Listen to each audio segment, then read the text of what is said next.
Welcome to Medica Nova Wellness Studio. I'm Angelika Maria Koch with your educational videos about how to live optimal health and vibrant well-being as I continue to guide you step by step through an amazing and life-transformative process, empowering you to connect with your body and soul in a completely new way again.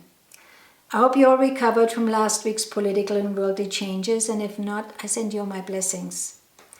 Today I want to talk about the theme ADD and ADHD, which is also termed as Attention Deficit Disorder and Attention Deficit Hyperactivity Disorder. ADD and ADHD can be neurological disorders, but are mostly behavior-related conditions, which can cause difficulty in concentrating, impulsiveness, and excessive energy. Children who are diagnosed with ADHD, they have a little bit of a harder time because here the added factor of the hyperactivity and the restlessness comes in. They also show more a disruptive behavior. It can start around the age 6, 7, 8 years old and can go into teenagehood as well as into adulthood. You know, when I grew up as a young girl in southern rural Germany many decades ago, the idea or the term ADD and ADHD didn't even exist. When I saw somebody who was passionate about life, you know, embracing the world fearlessly and just running with life, I wanted to be like that person. I was in awe witnessing such an unfolding and dynamic life force. There was no way I would have labeled, or that person was labeled with a condition called ADD or ADHD. Only with the change of drastic environmental factors and dietary concerns, as well as genetic factors, we have now started to label our children with a disorder called ADD and ADHD. Particularly in this country, in the West, I'm often very disheartened how many children are on heavy drugs and of course with terrible side effects. I once was the founder and director of a foundation called Terra Nova Children's Foundation. And here children who were either witnessed or exposed sexual and violent abuse were holistically treated. And they also were exposed to expressive arts programs, which were very important here. So they came in the consultation room, drugged up to the eyebrow, glassy eyes, thin as beanstalks, unable to respond to questions. It was very difficult to see. But over time, they were taken off the drugs and they were able to reintegrate beautifully into life as well as the school system, despite with their scars. And the main thing is they started loving themselves. You know, they had an identity. They really could cope with life again without drugs. Big Pharma has played a significant role in the manufacturing of the ADHD epidemic. You know, doctors and parents are literally convinced that this is a disorder. However, many countries disagree with the American stance, so much so that they have taken on a different structure in defining and treating and diagnosing this disorder. For example, in France, we have 0.5% of children who are exposed or diagnosed with this disease, right? Whereas in America, it can go up to 11 to 13%. Why is that? Because here in Europe, for example, they see it as a psychosocial and a situational factor condition. So it can be a dietary thing rather than a biological cause or a chemical disorder within the brain. Do you see what I mean? The approach is very different. You know, today, for example, anxiety in itself is a natural phenomenon. We label this feeling as an anxiety disorder. Or if somebody is shy, we often call this person, well, maybe he or she has a social phobia. Or if someone is strong-willed, we say, I'm sure they have an oppositional disorder. I mean, we can't just label everything today. I also feel like in children, the partial cause is related to the way they are related to the school system. You know, some kids are more open to kinesthetics methods like touching and seeing things rather than just taking the information audible. And that can cause anxiety. There's no doubt, of course, that the modern toxic riddle diet today has a huge effect on these kids. What are the symptoms of ADD and ADHD? So we have difficulty in concentrating, diminished focus, easily distracted, easily bored. They need a lot of stimulation, difficulty organizing or completing tasks, prone to losing things. They don't listen. Everything goes in and out. Difficulty in following instructions, fidgety behavior. They just can't sit still, you know, at the dinner table with their bum, they wriggle on their chair, and you just want to calm them down, and it's impossible. Impatience is a big one here. In adults, you see difficulty focusing and concentrating on tasks, overwhelming emotional and physical restlessness. They have frequent mood swings. They're very sensitive to people around them or their surroundings. They are prone to anger and hot temper outbursts. They're disorganized, and of course, unstable relationships are affected. And there can be a tendency to drugs. Tolerance, as I said, of the surrounding is very, very difficult for them.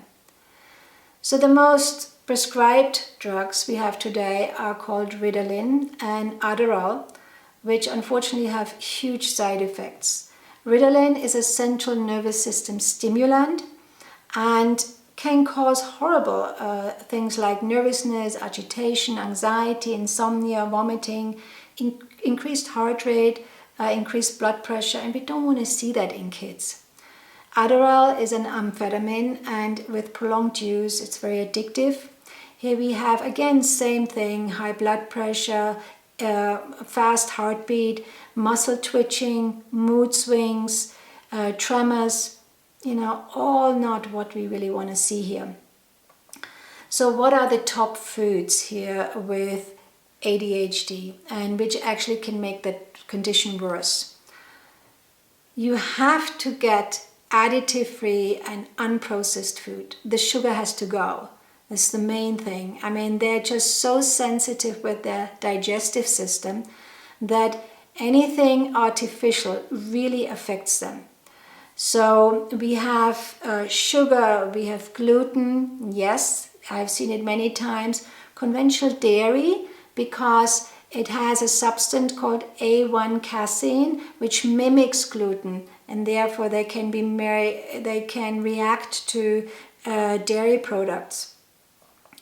Food colorings and dyes is a huge one, particularly the yellow and the red ones. I would say out, totally out. You know, the mac and cheese and the tartrazine and the yellow dyes. Please look at the labels now because they're very reactive to these substances. Of course, MSG and caffeine and nitrates, as well as artificial sweeteners, particularly with adults. Soy, yes, it can happen too. But the bulk of it, I would say, is wheat, gluten, soy, I said, conventional dairy, peanuts, tree nuts, and I would say eggs and shellfish on top of it. And there can be personal allergies like tomatoes, for example. Just have a look which one causes the most behavioral, outrage within your children. So what kind of natural supplementation do you want to offer these kids? Because they need it. It's not just the change of the diet which is important here, because they're lacking some natural building blocks within their bodies. And I would say the main one is EPA, DHA fatty acids, which is fish oil. And I would suggest 1,000 milligrams daily. Why? Because these oils are anti-inflammatory, not just for the body, but also for the brain. Another one is vitamin B complex, particularly the vitamin B6. And the University of Maryland Medical Center once made a study that the vitamin B6 is actually stronger than the drug Ritalin because it's very essential in the making of these chemical substances called dopamine and serotonin and norepinephrine. So try to find a good vitamin B6. Again, 50 milligrams daily would be great. Multimineral supplement, absolutely important, and it has to contain zinc, magnesium and calcium. Probiotics, yes, I would say 50 or 25 to 50 billion unique daily, because these children's digestive system is very, very funky. There's only one word for it. Their bowel flora and their microbiomes aren't working very well. And so you have to cleanse and build up their digestive system. GABA is another one which I don't really use. It has to be prescribed, but it's another suggestion. I would also use some essential oils. You can maybe try ylang ylang and lavender, which calms down the nervous system, or frankincense, which actually, supports the clarity and the cognitive functions. Lifestyle changes is very important here. Get these kids out in the wood. Get them into karate, drumming lessons, music. Let them express this energy, this build-up energy. Because these kids don't feel so that well within themselves. They actually don't like it. They often say, I cannot control this energy. I cannot control when it happens. See, I've seen it many times. It's like they feel bad themselves. So because I'm a homeopath, I often use homeopathic remedies in conjunction with this natural supplementation. And for the ones who are not familiar with homeopathy, just a brief insight, the basic understanding is based on the law of similars, likes cures likes. What does that mean? It means something out in nature, either in the mineral kingdom, plant kingdom or animal kingdom, has a frequency, and I'm trying to match that frequency with the presenting child, with hyperactivity, restlessness. It's like a matchmaking situation here. There are many remedies out there, but there are some which stand out and I use quite frequently, and I want to share that with you here. One is called Stramonium or Datura Stramonium. Again, these are over-the-counter remedies, but of course you need a practitioner to really target these protocols for the child. But in Stramonium, the child is wild. I mean, wild is the word. They're violent, they're fearful, they're easily threatened about anything. They're terrified. They're inclined to violent agitation. They can kick and scream, and they're loud and fast, and it's like very difficult to handle. But because they have this fear and being terrified, which comes out really during the night the most, they feel they have to sort of protect themselves from everything. They have terrible, terrible nightmares. So they scream in the night, they run around with wide eyes open, and you think they're awake, but they're asleep.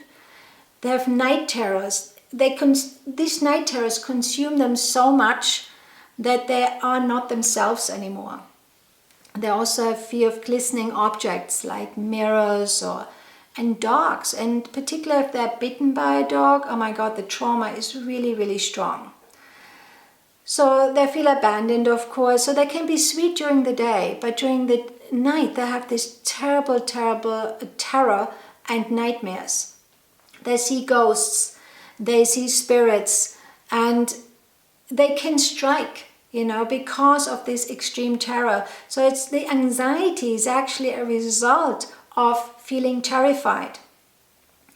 Another remedy is called HYOSCYAMUS niger or henbane. And here again, very impulsive children, poor control about their excessive energy, and yet they have meditated actions. I mean, they talk excessively, they have episodes of mania, even depression, and they can hit and scream, of course. But what they do, they lie straight in your face. I mean, they are manipulative, very difficult to handle. They can be jealous. And as I said, they have this feeling of that They want to be the center of attention, and they do anything in order to get there. So they, fear that, anyone injuring their surroundings. They feel like ghosts are there, but they also play the monkey or the clown, and they act out and they dance all the time and talk excessively and very loud. In particular, they expose themselves. I mean, they have this exhibitional behavior. So they touch their genitals and they run around naked, and they really can embarrass the parents down to the T. I mean, they go to a party and this child is completely out of sorts, right? I mean, completely bizarre behaviors, and you think like, oh my God, what kind of child is that? Well, homeopathy is not going to change that child, but what it does, it brings these excessive, exhibitional behaviors much more into balance. So the child doesn't need to act out so much. We want to focus on this need of attention seeking, this need of being in the center. And then once you heal that, these other factors of exhibitionist behavior, they just fall away naturally. Another one is called Sina wormseed. And here again, very cross, contrary, disobedient. They don't even want to be touched or looked at, these kids. And nothing satisfies them. They are prone to parasites and can have pinworms. And you can see that they have their finger in their nose all the time and start picking the scabs till it bleeds, and very difficult to handle kids. Again, they maybe have even seizures because of that anxiety. Another one is called CHAMOMILLA officinalis. You can see that more in younger kids. And here again, absolutely irritable, impatient, complaining, frustration. They want something, you give it to them, they reject it. They want to be rocked and, really gently held. And their thing is about, I'm intolerant to pain. So when they experience something, they cut themselves. It's like a drama queen, right? I'm on the floor, I'm dying. And because of this hypersensitivity to pain, they get exhausted easily, and then they start crying. And then they feel, oh my God, I can't handle it anymore, right? That can be really beautiful, balanced with homeopathy. With stramonium, what comes into mind before also, because I said these kids really want rhythm. These kids are really, they respond very well to drumming or music lessons, which have a certain rhythm, or dance in a certain hip-hop way, and they really thrive on that. Barita carb or carbonica is a remedy made from carbonate of barium, very different energy. Here they're sweet, they're timid, they're fearful, they can be the class clown, and they act out a lot, yes, but here they have a little bit of a, I would say sometimes physical, even mental, social development, a little bit backward, and they know that. They feel self-limited. And in order to cover this up, they then become the clown or the teacher's pet almost. And they're very, very sensitive to be criticized. They don't like, they feel like they'll be laughed at or other children talk about behind their back. And they're very sensitive to that. They're very shy. And when somebody comes into, the house, the young children can even hide behind the furniture. So homeopathy, it's not about excess energy here, can actually help to boost, not to strengthen the confidence of the child. So the child doesn't have to be so anxious or try to cover up this self-limiting development. I hope I gave you some kind of brief ideas that ADHD and ADHD are not, disorders or diseases which need to be treated with heavy drugs. Your child is not bad. Your child is not mentally ill. But it can be easily come back to a balanced way with natural and holistic treatments. I want you to be and become the ambassador of your health. And you start with your family, with your nucleus, with your friends, and with yourself. Because if you really want to change this world right now, please start with your health. So if you feel inspired and want to know and learn more about my work in homeopathy and quantum healing, I encourage you to go to my website medicanova.net, in particular to the online academy where I offer great online courses. What's so different about them? First of all, they are 16 weeks long, in-depth, beautifully created, and I will guide you personally week by week through the whole material, which you usually do not get with online courses. One is called Thriving with Homeopathy, which is a practical guide for the whole family and beyond. Another one I focus on pregnancy, labor, and postnatal care, which is for midwives, doulas, childbirth educators, and nurses, but also expecting mothers. It's called Thriving with Homeopathy for Birthing Life. And the third one, Being and Living Quantum Healing, Transforming Your Mind, Body, and Soul in the New World. If you want to contact me, you can email me at info@medicanova.net. You can also book personal sessions at the website nourishdoc.com. And I really encourage you to subscribe to this channel, share these videos. I mean, I give you free 30 years in clinical practice wisdom because I believe in you. I believe that you can change the world. And it starts right now, right here. For today, I wish you all the best. Much love. Take care.